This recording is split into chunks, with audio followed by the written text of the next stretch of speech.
RSS के sir संघ चालक मोहन भागवत ने हिंदी में चारों वेदों के सुबोध भाष्य के तृतीय संस्करण का विमोचन किया। सुबोध भाष्य को पद्म विभूषित वेद मूर्ति श्रीपाद दामोदर जी ने लिखा है। दिल्ली के अंबेडकर इंटरनेशनल सेंटर में हिंदी भाष्य का विमोचन हुआ। लोगों को वेदों के महत्व की जानकारी हो और आम जनता तक पुस्तक पहुंच सके, इसके लिए हिंदी भाष्य लिखा गया है। तो वेद भारत की सभ्यता और संस्कृति का आधार है। वेद अपरुषेय और संस्कृत में होने के नाते आम जन तक वेद की शिक्षा नहीं पहुंच पाती है, जिसके चलते हिंदी भाषा के माध्यम से घर घर तक वेद की शिक्षा पहुंचाने की कोशिश की गई है।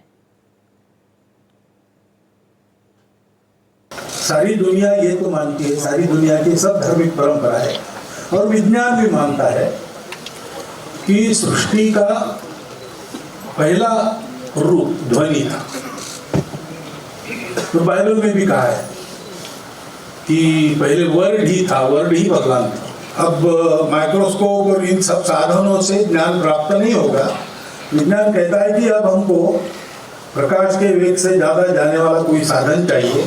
ऐसा साधन दूसरा नहीं है, वो मनुष्य का मन ही है। वेदों का भाष्य श्रीपाद दामोदर सातवलेकर जी ने बहुत सरल शब्दों में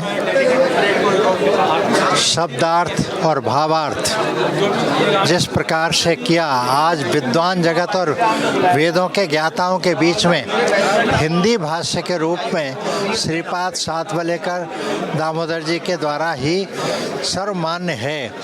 और जिस तरह से मैंने भी उसको कुछ पेज पढ़े हैं, जिस तरह से वो सरल है, वेद का मंत्र है, एक एक शब्द का अर्थ है और उसके बाद भावार्थ है, तो सबको समझ में आता है, कहीं कोई कठिन नहीं है।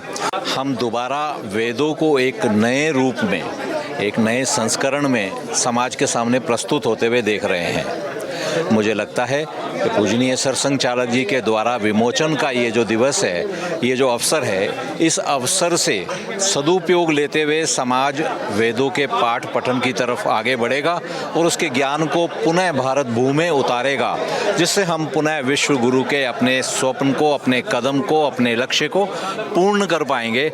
ऐसा मैं कामना करता हूँ मैं।